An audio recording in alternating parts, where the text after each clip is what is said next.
o Guarani deve ainda trazer um lateral direito, um zagueiro, um centroavante. O centroavante é o Lucão, mas ainda não foi anunciado. Michel Alves falou agora há pouco, à tarde a gente deve trazer a palavra do superintendente de futebol do Guarani. Ô João, você vê no que está dizendo o Rafael, o Bugre em condições de lutar pelo acesso com o grupo que tem atualmente?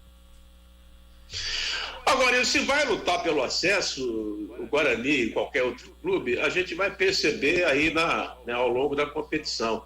A Série B ela é muito obscura enquanto a bola não rola. Por exemplo, só en passant, eu assisti a final do Náutico contra o Sport Clube Recife, a final do Campeonato Pernambucano.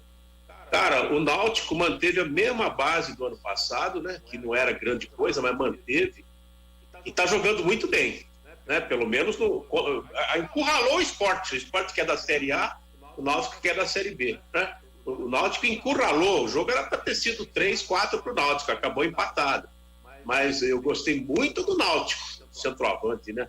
Continua o Chiesa, o Giancarlo, é um time muito bem armado.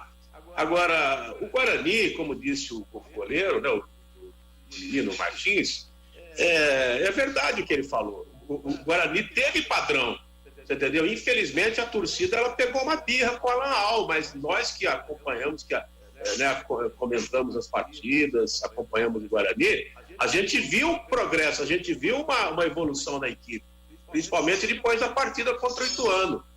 O percalço do Guarani foi exatamente no derby, mas se você tirar o derby, uma outra partida contra a Inter, né, que certamente acontece.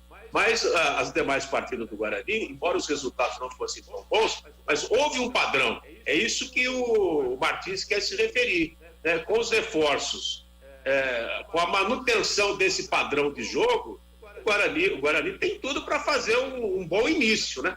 Você nunca sabe, é um campeonato muito longo, mas o Guarani tem tudo para fazer um bom início. Por exemplo, vai pegar o Vitória amanhã. Para mim, o Guarani é favorito, cara. É por aquilo que nós vimos do Vitória no Campeonato Baiano. E por aquilo que nós temos acompanhado do Vitória. O Vitória está esfacelado. As coisas lá estão de perna pro ar. Então o Guarani entra amanhã numa boa condição.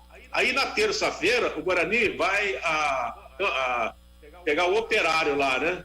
O Operário lá do Paraná. E tem todas as chances, né? Então, se ele fizer, por exemplo, uma boa partida amanhã, vai ao Paraná, consegue também um bom resultado, ele embala, né? Ele embala, depois ele pega o próprio Náutico, vem a Campinas, vai ser no dia 11/6. Então, eu acho que a fala do goleiro do Guarani, ela está dentro do que realmente aconteceu. Ele não tá inventando moda, não, está falando a verdade. O Oscar Shinkai fez a pergunta, não, Bruno Sávio está fora, ainda está em recuperação de lesão. Vamos para o intervalo, daqui a pouco Libertadores e Sul-Americana aqui no CBN Esportes.